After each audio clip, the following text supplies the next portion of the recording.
اعوذ باللہ من الشیطان اللعین الرجیم بسم اللہ الرحمن الرحیم وبہ نستعین وہو خیر المعین وصلی اللہ علی سیدنا و مولانا ابی القاسم محمد وآلہ الطیبین الطاہرین لا سیما بقیت اللہ العظم روحی و ارواح العالمین لتراب مقدمہ الفدا واللعن الدائمۃ علی اعدائہ مجمعین من یومنا الی قیام یوم الدین اما بعد فقد قال اللہ تبارک و تعالی فی محکم کتابہ المجید و متقن کلامہ المبین وقولہ الحق بسم اللہ الرحمن الرحیم انما یرید اللہ لیذہب عنکم الرجس اہل البیت ویطہرکم تطہیرا اللہم صلی علی محمد و آل محمد۔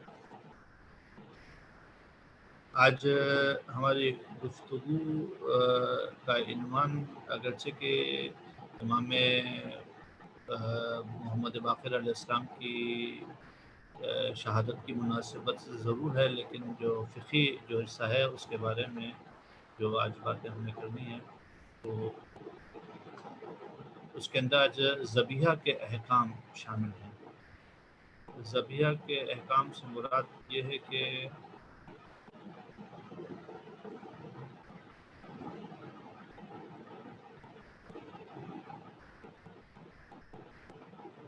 اگرچہ کہ قربانی کی مناسبت ہے، بیان ہونے چاہیے تھے قربانی کے مسائل، لیکن چونکہ ہم نے پچھلے ہفتے کے درس میں قربانی کے مسائل بیان کیے تھے جو مستحب قربانی ہے، لہٰذا آج جو مسائل ہیں وہ ذبیحہ سے تعلق رکھتے ہیں، جانور کے ذبح کرنے سے متعلق باتیں آپ کی خدمت میں آج عرض کی جا رہی ہیں۔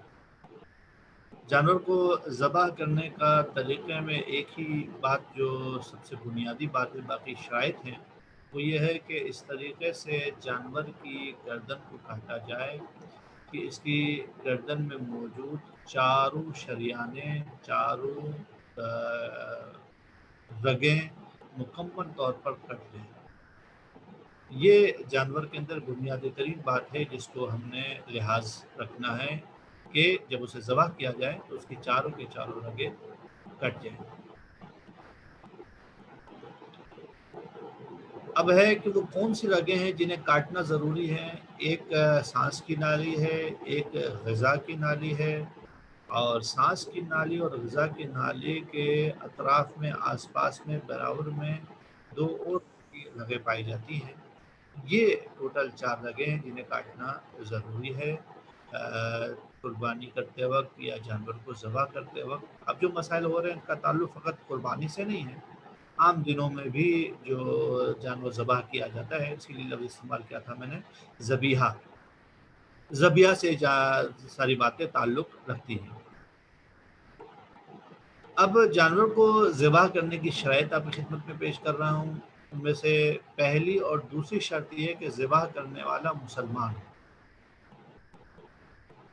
فرق نہیں پڑتا مرد ہو یا عورت ہو، لیکن مسلمان ہونا اس کے لیے ضروری ہے۔ جانور قبلہ رخ ہو، اور قبلہ رخ کا مطلب کیا ہے اس کی وضاحت آپ کی خدمت میں عرض کر رہا ہوں۔ پہلی شرط یہ ہے کہ ذبح کرنے والا مسلمان ہو، اور دوسری شرط یہ ہے کہ جانور قبلہ رخ ہو۔ اگر جانور بیٹھا ہوا یا کھڑا ہو تو اس کے جناب علی قبلہ رخ کرنے کا معیار ایسا ہی جیسے انسان قبلہ رخ ہوتا ہے۔ تو کیسے قبلہ رخ ہوتا ہے؟ جیسا ہم قبلہ رخ بیٹھتے ہیں کبھی تو چہرہ، سینہ، شکم یہ ہمارے قبلے کی طرف ہوتا ہے، اور یہی بات کھڑے ہونے میں بھی ہے۔ جانور میں بھی ایسے ہی ہوگا کہ جانور اگر بیٹھا ہوا ہے تو چہرہ، گردن اور جو حصہ اس کے بیٹھنے میں آ رہا ہے وہ قبلے کی طرف ہونا ضروری ہے۔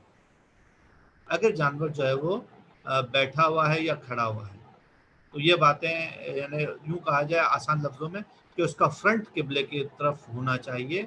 اب واضح سی بات ہے کہ انسان کی طرح سے اس کا سینہ تو سامنے نہیں ہوتا، ٹھیک ہے، لیکن اس کا فرنٹ جو ہے وہ سامنے ہوگا، تو یہی معنی قبلہ رخ ہونے کا ہے۔ لیکن ایسا جانور میں کم ہوتا ہے۔ عام طور پہ یہ کنڈیشن ہوتی ہے جب ذبح کر رہے ہوتے ہیں، لیٹا ہوا جانور کو قبلہ رخ کرنا ہے تو کیا کرنا ہے؟ کہہ رہے ہیں کہ اگر جانور لیٹا ہوا ہو تو ذبح کرنے کا مقام یعنی کہ گلا جہاں سے آپ ذبح کریں گے وہ قبلے کی طرف ہو، پیٹ کا قبلے کی طرف ہونا ضروری ہے۔ یعنی کیا مطلب؟ الٹیمیٹلی پیٹ کے ساتھ ٹانگیں اور گردن قبلہ رخ ہوں گے۔ ٹانگوں کا مطلب یہ نہیں ہے کہ میں یہ نہیں کہنا چاہ رہا ہوں کہ ٹانگوں کا رخ قبلے کی طرف ہو، ٹانگیں مڑی بھی ہو سکتی، کوئی مسئلہ نہیں ہے، لیکن بیسیکلی بنیاد یہ ہے کہ جہاں پہ آپ ذبح کریں گے وہ قبلہ رخ ہو اور اس کا پیٹ قبلہ رخ ہو۔ لہٰذا اگر اس کا سر قبلے پہ نہیں آ رہا کوئی مسئلہ نہیں ہے، لیکن وہ ذبح کرنے کی جگہ اسے قبلہ رخ ہونا ضروری ہے۔ اب سوال پیدا ہوتا ہے کہ یہ دوسری شرط قبلہ رخ والی شرط اس کا پاس نہ رکھا جائے تو نتیجہ کیا نکلے گا؟ اگر جانور کو جان بوجھ کر کے قبلہ رخ ذبح نہ کیا جائے تو جانور حرام ہو جائے گا۔ واضح سی بات ہے کہ نہ اسے کھا سکتے ہیں نہ اسے کھلا سکتے ہیں۔ جان بوجھ کر جانور کو قبلہ رخ کرنا بھول گئے یا مسئلہ نہیں جانتے تھے کہ جانور کو جنابلی قبلہ رخ کرنا ضروری ہے، تو پھر اب جانور تو ذبح ہو گیا ہے، یا قبلہ رخ کرنا بھول گئے یا مسئلہ نہیں جانتے اس لیے اس کا خیال نہیں رکھا، اب جانور ذبح شدہ پڑا ہے۔ کیا حکم ہے اس جانور کا؟ اس جانور کو کھانا جائز ہے، یہ جانور حلال ہے، پاک بھی ہے۔ مسئلہ بھی جانتے ہیں، لحاظ بھی کیا ہے، لیکن تشخیص میں اشتباہ ہو گیا۔ یعنی کیا مطلب؟ جس سمت کو ہم قبلہ سمجھ رہے تھے اس کی طرف ہم نے جانور کو رخ کیا اور جانور کو ذبح کر دیا، بعد میں معلوم ہوا وہ تو قبلے کی سمت ہی نہیں ہے، قبلہ بالکل اپوزٹ سائڈ پر ہے۔ اب کیا حکم ہے؟ اب بھی جانور حلال ہو جائے گا، جانور کو پاک رہے گا، کوئی مسئلہ نہیں ہے، حلال ہے جانور۔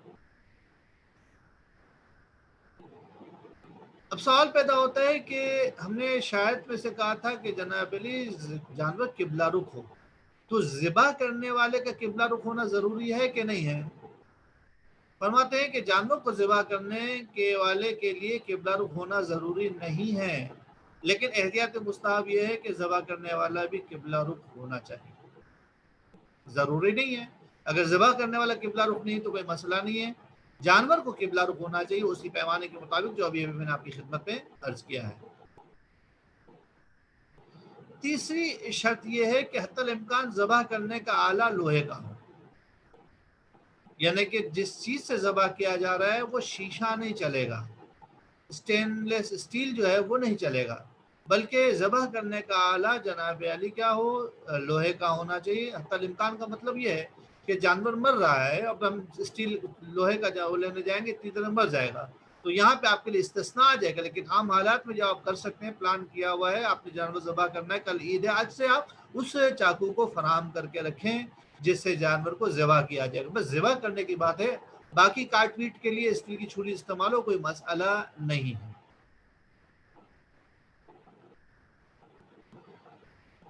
اگر اسٹیل کی چھری سے جانور کو ذبح کیا جائے تو کیا حکم ہے؟ آیت اللہ سستانی فرماتے ہیں احتیاط واجب کی بنا پر جانور حلال نہیں ہوگا۔ کیونکہ میرے پاس جو ہے آج باتیں زیادہ ہیں، میں جلدی جلدی آگے کی طرف پڑھ رہا ہوں۔ چوتھی شرط یہ ہے کہ ذبح کرتے وقت اللہ کا نام لیا جائے، اللہ کا نام لیا جائے، یعنی بسم اللہ کہا جائے، اللہ اکبر کہا جائے، یا کوئی دعا پڑھی جائے۔ ایک سیکنڈ آپ نے ہولڈ تھوڑا رکھنا پڑے گا۔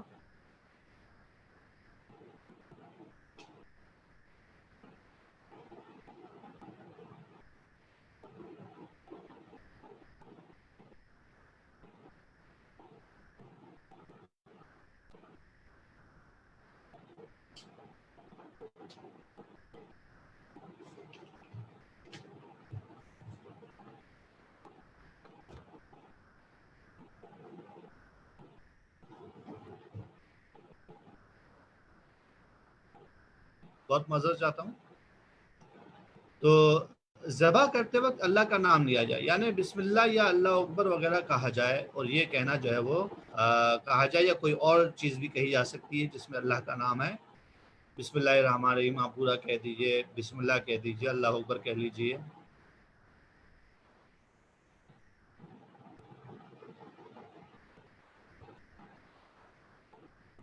اب سوال یہ پیدا آتا ہے کہ عام طور پہ قربانی میں اس قسم کے مسائل پیش آتے ہیں، کہ ذبح کرنے والا کسائی ہے اور جو ہے وہ جانور کسی اور کا ہے تو وہ دعا پڑھ رہے ہیں، تو چھری کوئی چلائے اللہ کا نام کوئی لے، تو کیا جانور حلال ہوگا؟ نہیں، جو چھری چلائے اسی کو اللہ کا نام لینا ہے۔ اگر ذبح کرنے والے کے علاوہ کوئی دوسرا شخص اللہ کا نام لے تو جانور حلال نہیں ہوگا۔ اگر آپ جو ہے وہ دعا پڑھنا چاہتے ہیں اور چاہتے ہیں کہ آپ کا قصاب یا قصائی ذبح کر، آپ خود نہیں ذبح کرنا چاہتے تو اس کو کہیں، یاد دلائیں کہ جناب جی اس نے تو بسم اللہ کہنا ہے، یہ دعا آپ پڑھ رہے ہیں ٹھیک ہے، لیکن اس کو بسم اللہ کہنا ضروری ہے، اگر وہ بسم اللہ نہیں کہے گا تو جانور حلال نہیں ہوگا۔ ٹھیک ہے جناب علی، بھول کر بسم اللہ کے بغیر ذبح کر دے تو کیا حکم ہے؟ اگر بھول کر بسم اللہ کہے بغیر جانور ذبح کر دے تو جانور حلال ہو جائے گا۔ پھڑبونگ مچ گئی، بھول گیا، ذہن سے نکل گیا، جان بوجھ کر ایسا نہیں کیا، اب بسم اللہ کے بغیر ذبح کر دیا گیا، جانور حلال ہو جائے گا، کوئی مسئلہ نہیں۔ پانچویں شرط ہے کہ جب جانور کے زندہ ہونے میں شک ہو اور جانور کو ذبح کر دیا جائے، عام حالات میں نہیں ہے، ایمرجنسیز کی صورتحال ہے کہ جانور مر رہا ہو اور اس کو جناب علی جو ہے وہ ذبح کرنا چاہ رہے ہوں اور ادھموا ہو چکا ہے، اب اس کنڈیشن میں ہمیں شک ہوتا ہے پتہ نہیں جانور ذبح ہے یا زندہ ہے بھی یا بھی نہیں ہے، تو وہاں پہ ایک اضافی شرط آ جاتی ہے، جب جانور کے زندہ ہونے میں شک ہو اور جانور ذبح کر دیا جائے تو جانور کا حرکت کرنا ضروری ہے، مثلا آنکھ، ٹانگوں یا دم کو وہ حرکت دے۔ یہ صورت جو کنڈیشنل ہے، ہمیشہ کے لیے یہ شرط نہیں ہے۔ چھٹی شرط یہ ہے کہ ذبح کرنے کے بعد جانور کے جسم سے معمول کے مطابق خون نکلے۔ مثال کے طور پر جانور کے جسم سے 1 لیٹر کے قریب خون نکلتا ہے، ذبح کرتے ہیں عام طور پر بکرے میں سے مثال لے کے چلتے ہیں، اور جناب علی جو ہے وہ جانور کو ذبح کیا گیا، بکرے کو ذبح کیا گیا، لیکن اس میں سے 1 لیٹر خون نہیں نکلا، تو معمول کے مطابق نہیں نکلا تو شرط پوری نہیں ہے یہاں پر۔ ٹھیک ہے جناب علی، بس معمول کے مطابق جتنا خون نکلتا ہے اتنا خون جانوروں میں سے نکلنا ضروری ہے حلال ہونے کے لیے، چھٹی شرط ہے۔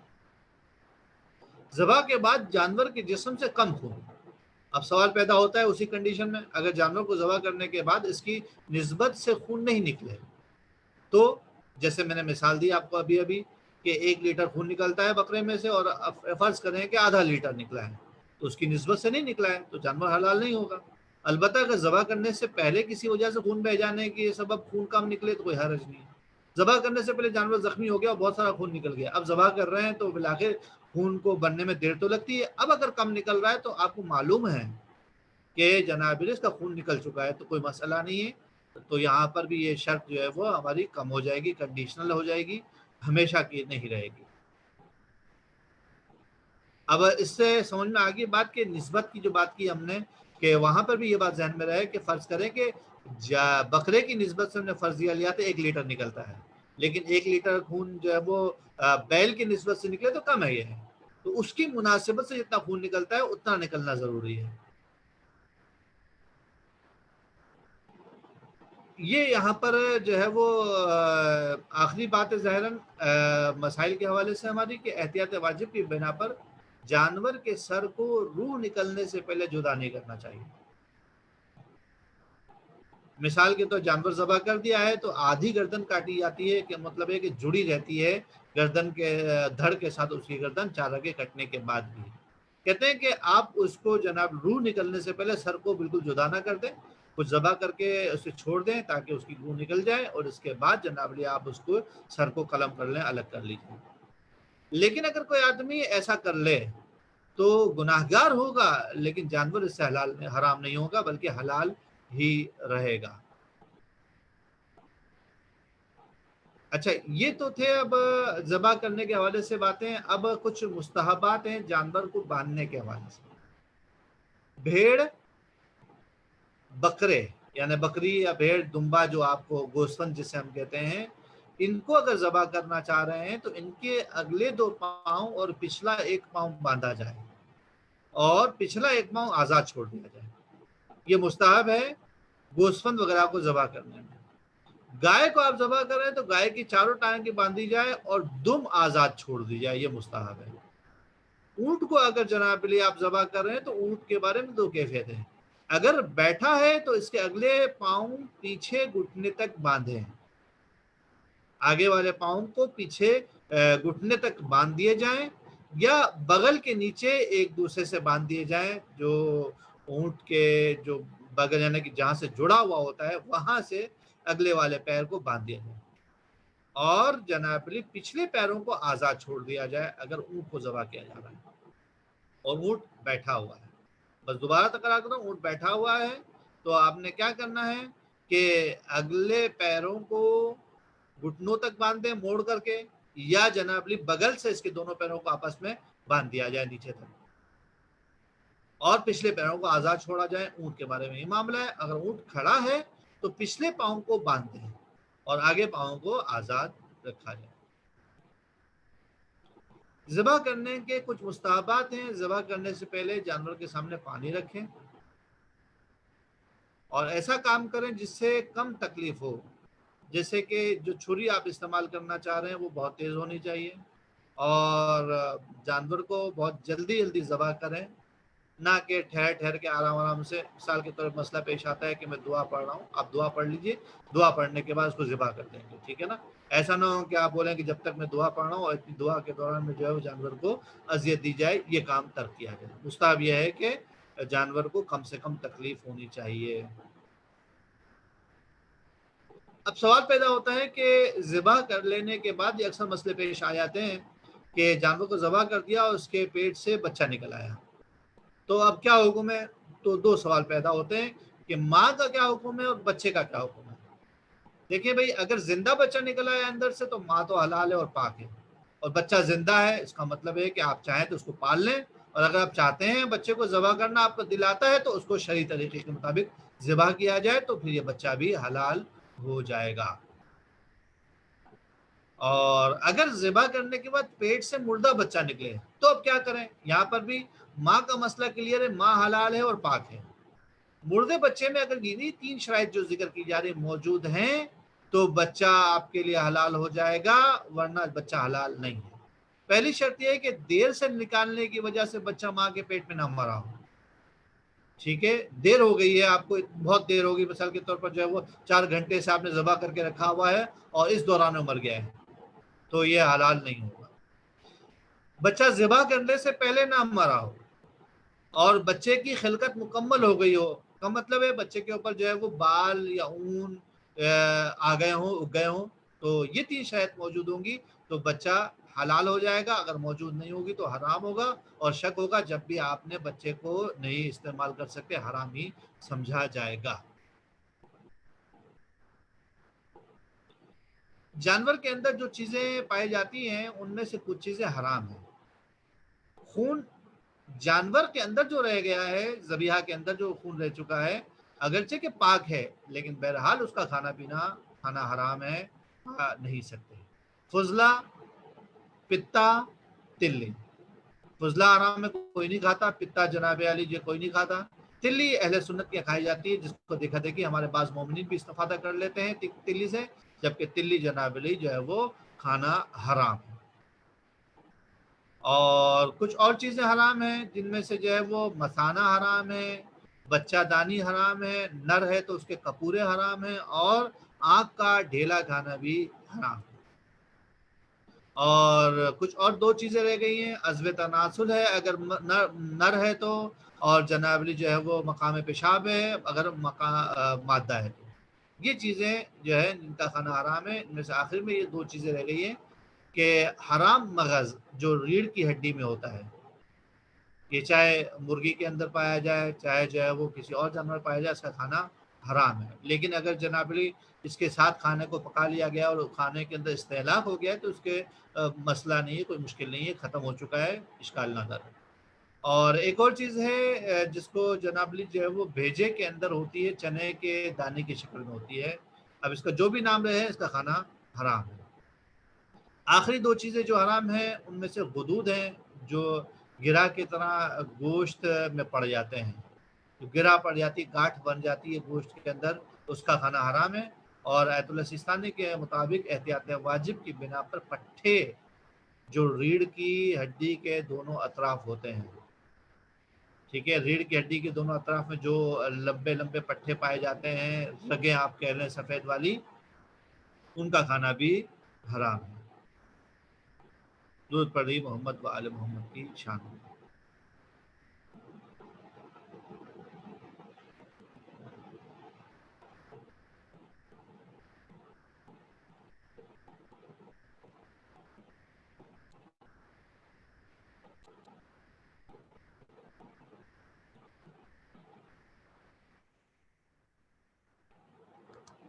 ہماری گفتگو آج کی امام محمد باقر علیہ السلام کی سیرت کے حوالے سے ہے۔ امام محمد باقر علیہ السلام کی زندگی کا اگر ایک مختصر سا خاکہ دیکھا جائے تو اس میں سب سے پہلی جو بات ہے ہمارے پاس وہ امام کی تاریخ ولادت ہے۔ سب مورخین نے لکھا ہے کہ امام کی ولادت جو ہے وہ 57 ہجری میں ہوئی ہے، لیکن تاریخ کے بارے میں ولادت کی تاریخ اس میں اختلاف پایا جاتا ہے۔ بعض لوگ جو ہے وہ 6 صفر کی تاریخ کو نقل کرتے ہیں اور بعض لوگ جو ہے وہ 1 رجب کی تاریخ کو نقل کرتے ہیں۔ امام علیہ السلام کی ولادت مدینہ طیبہ میں، مدینہ منورہ میں ہوئی ہے، اور جو ہے وہ رسول کے شہر مدینہ میں ہوئی ہے۔ اور امام محمد باقر علیہ السلام کا جو نام ہے محمد اور جو لقب ہے باقر، وہ امام کی ولادت سے بہت بہت پہلے رسول خدا صلی اللہ علیہ وآلہ وسلم نے بیان کر دیا تھا جابر بن عبداللہ انصاری سے کہ تمہاری ملاقات ہوگی ایک میرے فرزند سے جو میرا ہم نام ہوگا، اور وہ علوم کو شکافتہ کرے گا۔ جب تمہاری ملاقات ہو تم باقر کو میرا سلام پیش کرنا۔ یعنی کہ جابر بن عبداللہ انصاری رسول خدا کے سلام کے حامل تھے جو انہوں نے پہنچانا تھا امام محمد باقر علیہ السلام سے۔ تو مدینہ طیبہ میں امام کی ولادت ہوئی ہے، اور اسی جگہ پر جناب علی رسول خدا نے جابر بن عبداللہ انصاری سے امام کے بارے میں عرض کیا تھا، اور اسی مقام پر مدینہ میں ہی جناب جابر کی ملاقات امام محمد باقر علیہ السلام سے ہوئی، اور یہ ساری باتیں ان کے درمیان ہوئی تھی جس کو ابھی بیان کرنے کا محل نہیں ہے۔ امام محمد باقر علیہ السلام کی کنیت ابو جعفر، چونکہ امام جعفر صادق علیہ السلام کے والد بزرگوار ہیں، اس اعتبار سے امام کی جو کنیت ہے وہ ابو جعفر ہے۔ اور امام کے مشہور القاب میں باقر، شاکر اور ہادی کو ذکر کیا جاتا ہے۔ باقر کے بارے میں نے آپ کی خدمت میں عرض کر دیا کہ امام علیہ السلام کو یہ لقب رسول خدا ان کی ولادت سے پہلے دے کر گئے ہیں، اور شاکر لقب کا مطلب یہی ہے کہ پروردگار عالم کی نعمتوں کا شکر کثرت سے ادا کیا کرتے ہیں۔ یہ وہ امام ہیں کہ جنہوں نے اپنا بچپن کربلا میں انتہائی برے حالات میں دیکھا، لیکن اس کے باوجود بھی جب ایک عام انسان اس قسم کے واقعات دیکھتا ہے تو اس کے نفسیات پر، اس کے روحیت پر بڑا منفی اثر پڑتا ہے۔ لیکن امام محمد باقر علیہ السلام ان حالات کے باوجود بھی باقر العلوم کہلائے کہ حوزہ علمیہ کی بنیاد رکھی کہ جس سے آج تک تشیع کے ماننے والے اور اہل بیت کے چاہنے والے فیضیاب ہو رہے ہیں کہ علم تمہاری زندگی کا جزء لا ينفق ہے، کہ میرے مولا علی بن ابی طالب علیہ السلام ارشاد فرما گئے ہیں کہ علم حاصل کرو مہد سے لحد تک،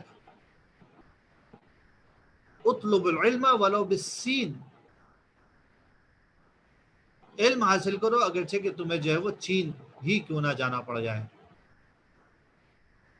امام محمد باقر علیہ السلام کی انگشتر کے نقش کے بارے میں مختلف روایات ہیں۔ ایک روایت میں کہا گیا العزت للہ، العزت للہ جمیعا، اور ان اللہ بالغ امرہ۔ روایت میں کہا گیا ہے، بعض روایت میں آیا ہے کہ جو آخری والا نقش ہے ان اللہ بالغ امرہ، کہ اللہ اپنے کام کو پورا کر کے چھوڑتا ہے، یہ حقیقت میں امام حسین علیہ السلام کی انگشتر تھی کہ جس کو امام محمد باقر علیہ السلام پہنا کرتے تھے۔ امام محمد باقر علیہ السلام کی والدہ ماجدہ فاطمہ بنت حسن مجتبی، یعنی کہ حسنی سیدہ ہیں امام کی والدہ۔ بڑے مقام اور منصب ہے، روایات میں نقل ہوا ہے ان بیوی کے بارے میں۔ خود امام صادق علیہ السلام اپنی جدہ کے بارے میں اس طرح سے ارشاد فرماتے ہیں کہ کانت صدیقۃ لم یدرک فی آل الحسن مثلها، کہ میری جدہ صدیقہ تھی، آل حسن میں ان جیسا کوئی بھی نہیں پایا گیا۔ جس کو صداقت کی سند کوئی معصوم دے دے وہ تو اہل ہو سکتا ہے کہ اسے صدیق اور صدیقہ کہا جائے، لیکن لوگوں میں کیا مجال کہ کسی کو جو ہے وہ صدیق اور صدیقہ کا لقب دیتے پھریں کہ جن کی زندگی خود جو ہے وہ دروغ اور کذب سے بھری پڑی ہے۔ ایک اور روایت ہے امام کی والدہ کے بارے میں کہ خود امام محمد باقر علیہ السلام اس روایت کو نقل کرتے ہیں کہ ایک روز میری والدہ ماجدہ، والدہ گرامی، ایک دیوار کے سائے میں تشریف فرما تھی کہ دیوار سے ایک آواز اٹھی اور دیوار گرنے لگی۔ ایسے موقع پر بی بی اسی مقام پر جب متوجہ ہوئی ہیں تو انہوں نے دیوار کو اشارہ کیا ہے اور دیوار سے ایک جملہ کہا ہے، بحق کے مصطفیٰ، حق کے مصطفیٰ کی قسم کہ بخدا تجھے اس بات کی اجازت نہیں دیتی کہ تو گرے۔ لوگ یہاں پر آ کے ولایت اہل بیت کی بات کر رہے ہیں۔ ولایت دیکھیے امام محمد باقر علیہ السلام کی والدہ کی، وہ دیوار سے کہہ رہے ہیں کہ میں نے تجھے اذن نہیں دیا ہے کہ تو اپنی جگہ سے گر جا، بخدا میں نے تجھے اس بات کا اذن نہیں دیا ہے کہ تو اپنی جگہ سے گر جائے۔ امام کہتے ہیں کہ جب بی بی نے جملہ کہا تو دیوار اسی مقام پر معلق رہ گئی، یہاں تک کہ بی بی اس مقام سے دور گئی، اور جب وہ دور گئی اور انہوں نے اجازت دی تو دیوار گر گئی۔ امام محمد باقر علیہ السلام ارشاد فرماتے ہیں کہ میرے والد بزرگوار امام زین العابدین علیہ السلام نے اس واقعے کے بعد بیوی کی جان کے صدقے کے طور پر 100 اشرفی صدقہ دیا کہ پروردگار عالم نے ان سے اس بلا کو ٹال دیا۔ دیکھیے یہاں پر غور طلب باتیں ہیں جو ہماری اجتماعی زندگی سے، ہماری خاندانی زندگی سے، ہماری ازدواجی زندگی سے تعلق رکھتی ہیں کہ امام جیسا امام اپنی زوجہ کی صحتیابی کے لیے کہ ان سے بلا ٹلی ہے صدقہ دیتا ہوا نظر آتا ہے۔ اپنے ہمسر، اپنی زوجہ، اپنے شوہر کا خیال رکھیں، جب کبھی ان پر کوئی مصیبت ٹلے تو اس کے لیے صدقات اور خیرات کے دروازے کو کھلا رکھیے کہ جس کے ذریعے سے پروردگار عالم ہم سب کی بلاؤں کو دور کرتا ہے، ہم سب کو اپنی حفظ و امان میں رکھتا ہے۔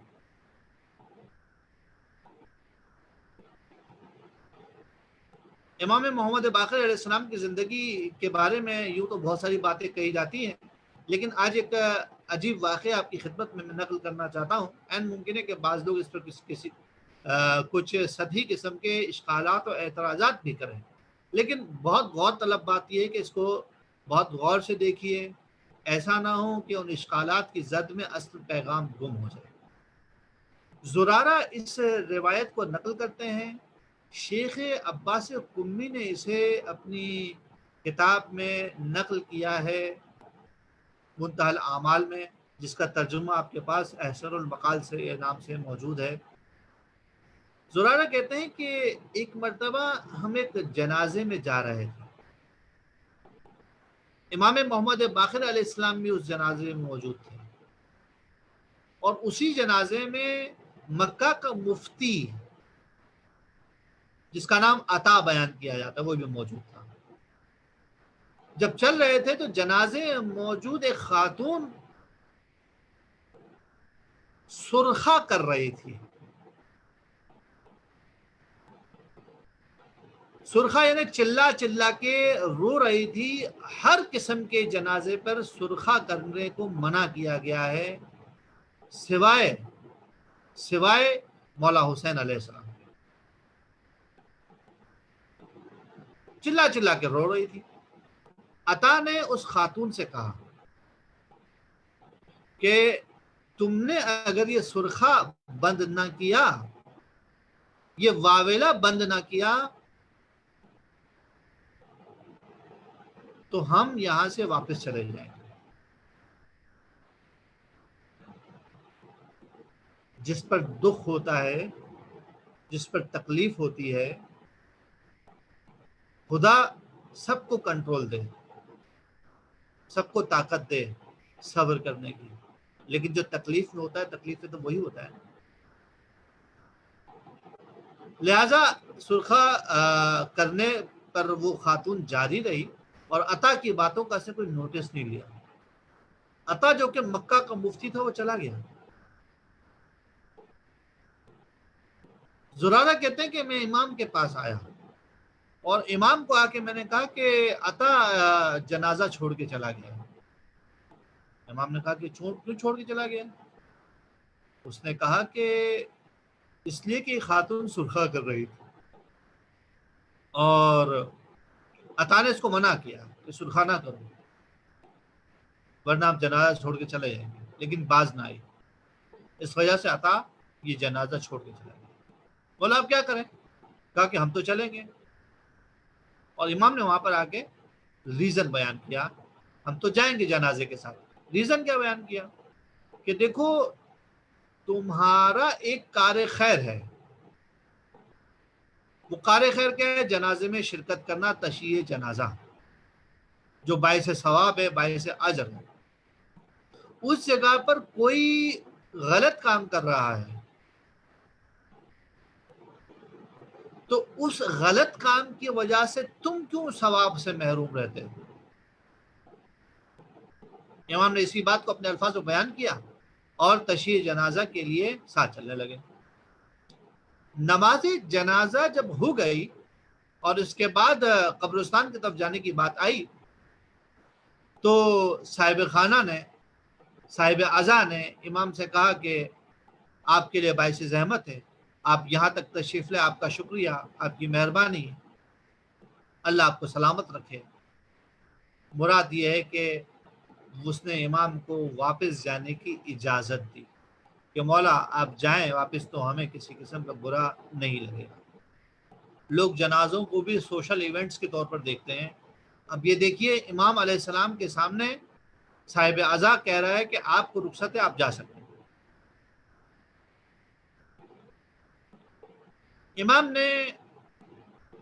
امام کو جب آ کے یہ بات بتائی زرارہ نے تو امام نے قبول نہیں کیا۔ امام نے کہا کہ ہم صاحب عزا کے بلانے سے جو کوئی آئے تھے، جو اس کی اجازت سے ہم چلے جائیں گے، ہم تو آئے تھے اجر لینے کے لیے۔ وہ اجر کی وجہ ابھی تک باقی ہے کہ جو تشییع جنازہ کے لیے جانے والوں کا اجر ہے وہ ہم کیوں نہ لے کر جائیں؟ نہ ہم اس کی اجازت سے آئے تھے اور نہ ہم اس کی اجازت سے واپس جا رہے ہیں۔ پیغام میں صرف یہی دینا چاہتا ہوں دوستوں کو کہ یہ جو اسلامی احکامات ہیں، بہت زیادہ ایسا ہوتا ہے کہ یہ سوشل تعلقات کی وجہ سے ایک سوشل ایونٹ میں تبدیل ہو جاتے ہیں اور رکھ رکھاؤ کی باتوں میں تبدیل ہو جاتے ہیں۔ مومن کسی عمل کو جب انجام دیتا ہے تو وہاں پہ اسے یہ نہیں کرنا چاہیے کہ اسے سوشل ایونٹ کے طور پہ دیکھیں کہ فلانے کا جنازہ ہو گیا ہے تو میں جناب علی اس کی ملاقات کیا، اس کو جو ہے وہ تعزیت پیش کر کے آؤں ورنہ لوگ کیا کہیں گے۔ یہ سوچ صحیح نہیں ہے۔ آپ تعزیت پیش کر کے آئیے جزا کی خاطر، ثواب کی خاطر، اور جب آپ کے ذہن میں ثواب آئے گا، جزا آئے گی، تو آپ کے پاس انرجی بھی آئے گی، آپ کے لیے کاموں کی ترجیحات بھی معین ہوگی کہ ایسا نہیں ہو سکتا کہ کسی کے جنازے میں ہو گیا ہے اور 6 مہینے کے بعد جا کے آپ اس کو تعزیت پیش کریں، بلکہ بعض اوقات منع بھی کیا گیا ہے کہ اتنا دیر سے مت جائیں کہ اس کا زخم جو ہے تازہ ہو جائے۔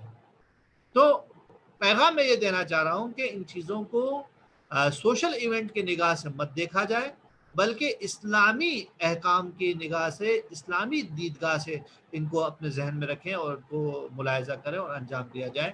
ثواب مومن کی نگاہ میں ہونا چاہیے۔ کئی مرتبہ میں آپ کی خدمت میں قرآن مجید کی آیت پڑھ چکا ہوں کہ جس میں یہ ارشاد فرمایا گیا ہے کہ قل ان صلاتی و نسخی و محیایا و مماتی للہ رب العالمین، کہہ دو کہ میری نماز اللہ کے لیے ہے، میری عبادتیں اللہ کے لیے ہیں، میرا جینا اللہ کے لیے ہے، میرا مرنا اللہ کے لیے ہے۔ تو جس کا جینا اور مرنا اللہ کے لیے ہو، اس کی زندگی کے ہر عمل اللہ کے لیے ہوتا ہے۔ جب وہ کسی سے خوش اخلاقی سے پیش آتا ہے تو وہ بھی اللہ کے لیے ہوتا ہے، جب وہ کسی کی مدد کرتا ہے جب وہ بھی اللہ کے لیے ہوتا ہے، جب وہ کسی کے دل آزاری سے اپنے آپ کو روکتا ہے تب بھی وہ اللہ کے لیے ہوتا ہے، اور جب وہ کسی کو پرسہ دینے جاتا ہے اس کے مرحوم کا تو وہ بھی اللہ ہی کے لیے ہوتا ہے۔ اور وہاں پر جانے کے بعد ان کے لیے زندگی کو آسان نہ کریں، جب جائیں کسی کے لیے پرسہ دینے کے لیے تو ان کے گھر پہ کچھ لے کر جائیں، ان کے لیے باعث زحمت نہ بنیں، ان کو تعزیت پیش کریں، ان کا غم ہلکا کریں، ان کے سامنے ان کی باتیں کریں، ان کے خیر سے یاد کریں، ان کے مرحومین کو دعائے خیر دیں، دعا کریں کہ پروردگار عالم مرحوم کے وارثین کو صبر عطا فرمائے، صبر جمیل عطا فرمائے۔ کچھ امام محمد باقر علیہ السلام کے اقوال آپ کی خدمت میں جلدی پیش کرتا ہوں کہ میزان الحکمہ کے اندر امام علیہ السلام ارشاد فرماتے ہیں کہ توقع السرعۃ خیر من السوال رجعۃ،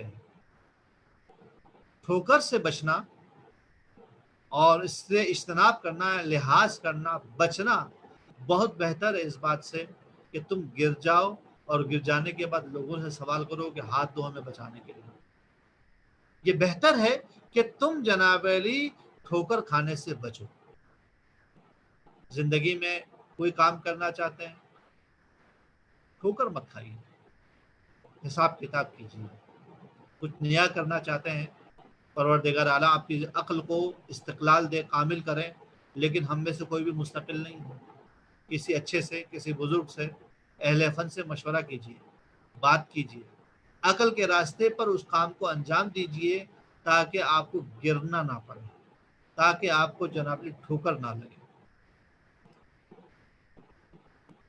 ایک اور روایت میں امام محمد باقر علیہ السلام ارشاد فرماتے ہیں کہ من کف غضبہ عن الناس، جب کوئی شخص کسی پر غضبناک ہو جاتا ہے، غصہ آ جاتا ہے، اور وجہ بھی ہوتی ہے غصہ آنے کی، لیکن اس کے باوجود بھی یہ اپنے غصے کو روک لیتا ہے، اقالہ اللہ نفسہ یوم القیامہ، جب قیامت کے دن یہ پروردگار عالم کی بارگاہ میں پہنچے گا اور اپنے کیے ہوئے گناہوں کا اسے افسوس ہوگا تو پروردگار عالم سے ہاتھ جوڑ کر کے کہ پروردگار مجھے معاف کر دے، میرا اقالہ کر دے۔ پروردگار عالم اس پچھتاوے کو قبول کرے گا، اس عذر کو قبول کرے گا۔ یہ مرہون ہے کس بات کے کہ دنیا میں تم نے اپنے غضب سے لوگوں کو محفوظ رکھا۔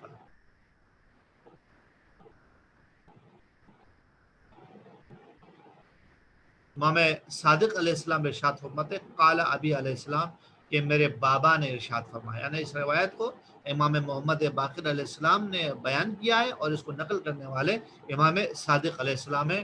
مستدرک الوسائل کے اندر جو ہے وہ روایت موجود ہے۔ فرماتے ہیں کہ امام کونوا من السابقین بالخیرات، خیر کے کاموں میں جیتنے والوں میں سے ہو جاؤ۔ قرآن مجید کی آیت کی طرف اشارہ ہے جس میں کہا گیا ہے فاستبقوا الی الخیرات، جب خیر کا کام ہو، جب خیر کا مرحلہ ہو، خیر انجام دیا جا رہا ہو تو وہاں پر ویٹنگ کنڈیشن میں مت رہو کہ کوئی کرے یا نہ کرے، بلکہ وہاں پہ مقابلہ بازی ہونی چاہیے، دکھاوے کی بات نہیں ہو رہی ہے۔ ایسا نہ ہو کہ تمہارے اس خیر میں کوئی اور تم سے جیت جائے۔ بہت شوق ہے نا تمہیں مقابلہ کرنے کا، آؤ، قرآن مجید دعوت دیتا ہے مقابلہ کرنے کی۔ کہاں پہ دعوت دی ہے مقابلہ کرنے کی؟ مقابلہ کرنے کی دعوت دی گئی خیر کے اندر۔ کسی یتیم کی پرورش کرنی ہو تو جیت جاؤ اس میں، کسی یتیمہ کی ازدواج کا مسئلہ ہو تو جیت جاؤ اس میں، کسی بے روزگار کی مدد کرنے کا مسئلہ ہے تو جیت جاؤ اس میں، کسی مشکل میں گرفتار شخص کو مشکل سے بچانا ہو تو جیت جاؤ۔ انتظار نہ کرو کسی کا کہ کوئی نہ کرے تو ہم کریں یا کوئی کرے تو ہم نہ کریں، اس کیفیت نہ ہو، بلکہ آگے بڑھ جاؤ، جیت جاؤ۔ امام فرماتے کونوا من السابقین بالخیرات، خیر کے کاموں میں سبقت کرنے والوں میں سے ہو جاؤ، وَكُونُوا وَرَقًا لَا شَوْقَ فِيهِ، اور ایسا پھول بن جاؤ، ایسے پتے بن جاؤ کہ جن کے ساتھ کانٹے نہیں ہوتے۔ دیکھیے، اشارہ دیا جا رہا ہے کہ خیر کے کاموں کو انجام دو تو تمہارا خیر ہی لوگوں تک پہنچے، ایسا نہ ہو کہ تمہارے کانٹے بھی لوگوں کو چھوڑیں۔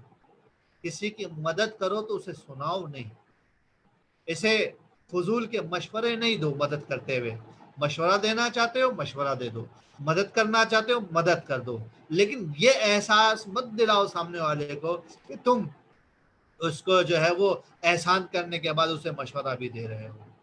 تو جملہ بڑا عجیب امام نے ارشاد فرمایا کہ کونوا ورقا لا شوق فیہا، ایسے پتے بن جاؤ کہ جس کے اندر کسی قسم کے کانٹے نہیں ہوتے ہیں۔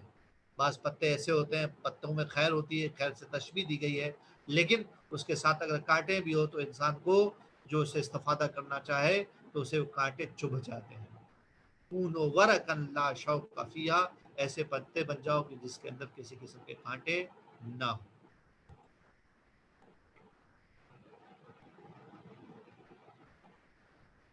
امام علیہ السلام ارشاد فرماتے ہیں، اصول کافی کی روایت ہے، ان ذکرنا من ذکر اللہ، ہمارا ذکر، ہمارا تذکرہ، ہماری یاد، من ذکر اللہ، اللہ کا تذکرہ ہے، اللہ کی یاد ہے۔ یہ روایت اسی روایت سے بہت زیادہ شبیہ ہے کہ جہاں پہ امیر المومنین کے بارے میں ارشاد فرمایا گیا، حضرت ختم مرتبت صلی اللہ علیہ وآلہ وسلم ارشاد فرماتے ہیں کہ زینوا مجالسکم، اپنی بیٹھکوں کو زینت دو بذکر علی ابن ابی طالب، علی ابن ابی طالب کے ذکر سے، فَإِنَّهُ ذکری، کیونکہ علی کا ذکر میرا ذکر ہے، وذکری ذکر اللہ، اور میرا ذکر اللہ کا ذکر ہے، وذکر اللہ عبادہ، اور اللہ کا ذکر عبادت ہے۔ اب یہاں پر بھی آ کے یہی کہا جا رہا ہے کہ انا ذکرنا من ذکر اللہ، کہ ہمارا ذکر اللہ کا ذکر ہے، یعنی مطلب یہ ہے کہ جہاں کہیں اہل بیت کا تذکرہ ہو رہا ہو، حقیقت میں وہ عبادت ہے، اس کو اسی نگاہ سے دیکھا جائے، اس عبادت کی نگاہ سے دیکھا جائے، کیونکہ اہل بیت علیہ السلام کا ذکر ہو رہا ہے، ان کی سیرت کی بات ہو رہی ہے، ان کے اقوال کی بات ہو رہی ہے، زندگی گزارنے کے طریقے سکھائے جا رہے ہیں، عقل کی باتیں ہیں، معرفت کی باتیں جو اہل بیت سے آئی ہیں۔ اور اس کے برخلاف وذکر عدونا، اور ہمارے دشمن کا تذکرہ، من ذکر شیطان، وہ شیطان کا تذکرہ ہے، اور شیطان کا ذکر انسان کو خدا کے قریب نہیں کرتا بلکہ خدا سے دور کرتا ہے۔ آپ تو جانتے ہوں گے کہ کس کے بارے میں بات کہی جا رہی ہے کہ انا من ذکر اللہ، انا ذکرنا من ذکر اللہ، کہ ہمارا ذکر اللہ کا ذکر ہے، وذکر عدونا من ذکر شیطان، اور ہمارے دشمن کا ذکر شیطان کا ذکر۔ یہ آخری ایک روایت آپ کی خدمت میں عرض کر رہا ہوں میں کہ تحف العقول نامی کتاب میں امام علیہ السلام سے روایت آئی ہے، ایاک والتصویف، خبردار بچو تصویف سے۔ تصویف کہتے ہیں کہ کل یہ کام کر لوں گا، کل یہ کام کر لوں گا، آئندہ کام کر لوں گا، اگلے ہفتے کر لوں گا، اگلا مہینہ کر لوں گا، اس کے بعد کر لوں گا۔ یہ جو انسان پلان بنا رہا ہوتا ہے آئندہ کے بارے میں، امام کہتے ہیں کہ اس سے بچو۔ اس کو طول عمل بھی کہا گیا ہے روایت میں۔ کیوں؟ ایاک والتصویف، یہ تصویف سے بچو، فَإِنَّهُ بَحْرٌ يَغْرَقُ فِيهِ الْحَلَقَةُ، اس کے اندر ڈوبنے والے ہلاک ہو جاتے ہیں۔ جو اس تصویف میں چلا جاتا ہے اسے کچھ نہیں ملتا، نہ دنیا ملتی ہے نہ آخرت ملتی ہے، نہ دنیا میں نہ اپنی تعلیم مکمل کر سکتا ہے، نہ وہ کسی کی مدد کر سکتا ہے، نہ کسی کے دل آزاری کی ہے تو اس کو پورا کر سکتا ہے، نہ وہ کسی سے معافی مانگ سکتا ہے، نہ پروردگار عالم سے معافی مانگ سکتا ہے، نہ وہ عبادتوں کو کر سکتا ہے، کیونکہ ہمیشہ اس کی عادت پڑ چکی ہے کام کو کل پر ڈالنا ہے۔ خیر کے بارے میں روایت بیان نقل کر کے آیا ہوں کہ فاستبقوا الی الخیرات، قرآن مجید کی آیت، اور کونوا من السابقین فی الخیرات، امام محمد باقر علیہ السلام کا جو ارشاد تھا کہ خیر کے کاموں میں جیتنے والوں میں سو جاؤ۔ تمہارے سامنے اگر خیر کا کام آ رہا ہے تو اس میں زیادہ مت سوچو، آگے بڑھو، لپک کے اس کام کو لے لو، کیونکہ یہ تمہارے لیے سب سے زیادہ اہم ہے۔ امام علیہ السلام کی شہادت کے بارے میں آپ کے ذہن میں 2-3 باتیں رہیں کہ امام علیہ السلام کی شہادت پیر کے روز ہوئی 7 ذی الحجہ 114 ہجری۔ دو جملے آپ کی خدمت میں مصیبت کے امام کی عرض کرنا چاہوں گا کہ روایت میں ملتا ہے کہ جب امام اپنی زندگی کے آخری ایام کی طرف بڑھ رہے تھے، نہیں معلوم کتنا عرصہ رہ گیا، ایک دن امام کا ایک دندان نکل گیا، ایک ڈاڑھ علیحدہ ہو گئی۔ امام نے وہ دانت نکال کر اپنے فرزند امام صادق علیہ السلام کے حوالے کی اور فرمایا کہ بیٹا اس کو اپنے ساتھ رکھو، اسے میرے ساتھ دفن کر دینا۔ کچھ عرصے کے بعد دوبارہ امام کا ایک اور دانت علیحدہ ہو گیا۔ امام علیہ السلام نے اپنے فرزند امام جعفر صادق علیہ السلام کو وہ دندان بھی دیا اور کہا کہ اسے بھی میرے ساتھ دفن کر دیتا۔ یہ روایت آپ کے ذہنوں میں رہے، تاریخ میں ملتا ہے کہ امام محمد باقر علیہ السلام کی شہادت کے بعد ایک طویل مدت تک امام صادق علیہ السلام امام کے کمرے میں اوطاق میں چراغ جلایا کرتے تھے، اور عبد الملک ابن مروان کے اس ظلم کے نتیجے میں جب میرا مولا اس دنیا سے گیا تو تاریخ جو بات نقل کرتی ہے کہ امام کی شاہانہ شان طریقے سے تشییع جنازہ ہوئی، لوگوں نے شرکت کی اور امام ششم نے عام حالات کے مطابق اپنے والد بزرگوار کو سپرد خاک کیا۔ یقیناً امام صادق علیہ السلام نے وہ دندان بھی اپنے بابا کے ساتھ سپرد خاک کر دیے۔ ایک بیٹا مدینہ کے اندر اپنے بابا کو ایسے دفن کر رہا ہے اور ایک بیٹا کربلا کے اندر اپنے بابا کو دفن کرنے کے لیے اتنا مجبور کہ تاریخ بیان کرتی ہے کہ سید سجاد کو بیڑیاں باندھ کر، توق پہنا کر، ہتھکڑیاں پہنا کر اس کیفیت میں لے جایا گیا، ارے بیٹا عام زندگی کے مطابق اپنے بابا کو دفن کرنے کی قدرت نہیں رکھتا تھا۔ ارے اعجاز سے میرا چوتھا امام جب آیا ہے تو تاریخ بیان کرتی ہے، ارے مورخ لکھتے ہیں، ارے اپنے بابا کے جنازے کو ارے اس طریقے سے پامال کیا گیا تھا، ایک گٹھڑی بنا کر اپنے بابا کے جنازے کو زمین کے حوالے کیا۔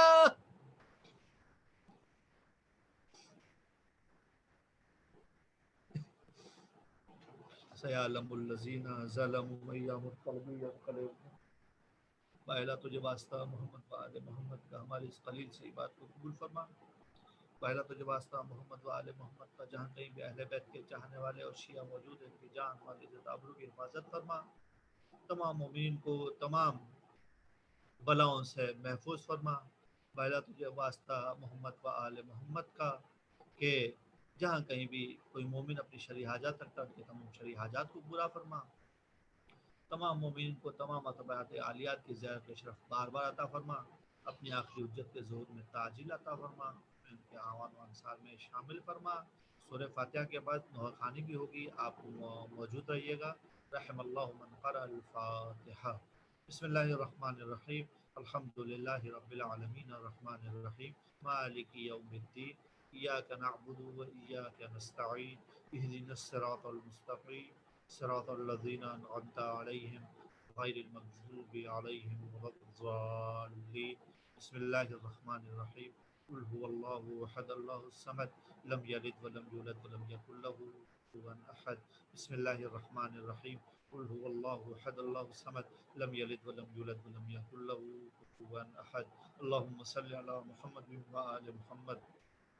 ربنا اغفر للمؤمنین والمؤمنات المسلمین والمسلمات الاحیاء منهم والاموات، تابع اللهم بیننا وبینهم بالخیرات وتقبل منا انک سمیع الدعوات۔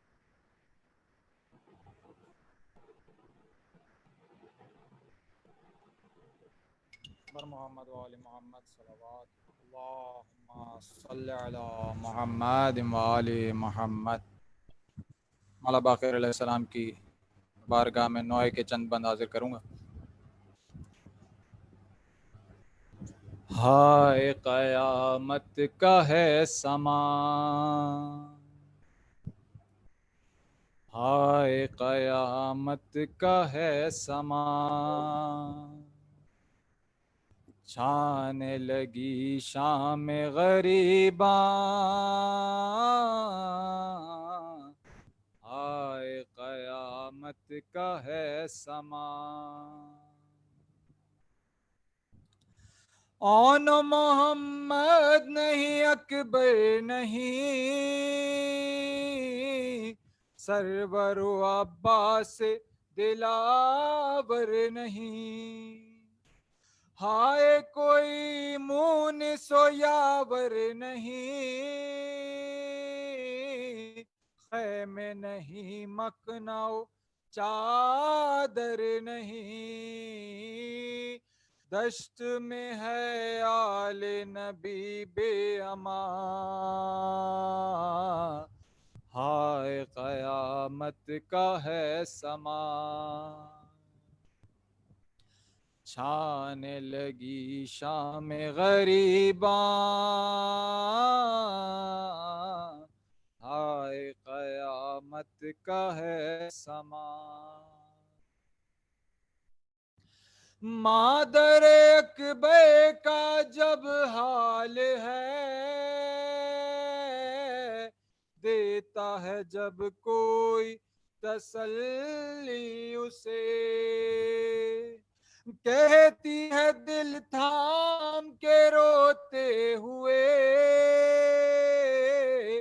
کھو گئے اس بے میں سہارے میرے، مر گیا ہائے میرا کڑیل جوان، ہائے قیامت کا ہے سما. ماں ہوں ہر ایک رنج اٹھاؤں گی میں،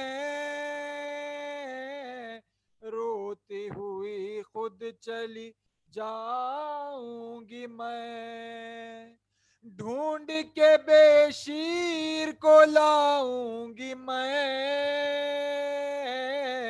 اس کے بنا جی نہیں پاؤں گی میں، رہ گیا ہائے میرا بچہ کہاں، ہائے قیامت کا ہے سما. ہائے یہ بے چارگی یہ بے کسی، دیتا نہیں اس کو دلاسا کوئی، درمیاں لاشوں کے اکیلی کھڑی، کہتی ہے بچی کوئی سہمی ہوئی، ڈھونڈنے جاؤں تمہیں بابا کہاں، ہائے قیامت کا ہے سما. ہے یہ گوہر عظمت بنت علی، سب کو سنبھالا بھی حفاظت بھی کی، غم میں شہیدی کے بھی روتی رہی، مامتا پہ آنچ بھی آنے نہ دی، ماں تو ہے بس اون محمد کی ماں، ہائے قیامت کا ہے سما. چھانے لگی شام غریباں، ہائے قیامت کا ہے سما. برائے تاجیل ظہور امام زمانہ بلند تر صلوات اللہم صلی علی محمد وآل محمد وعجل فرجہ.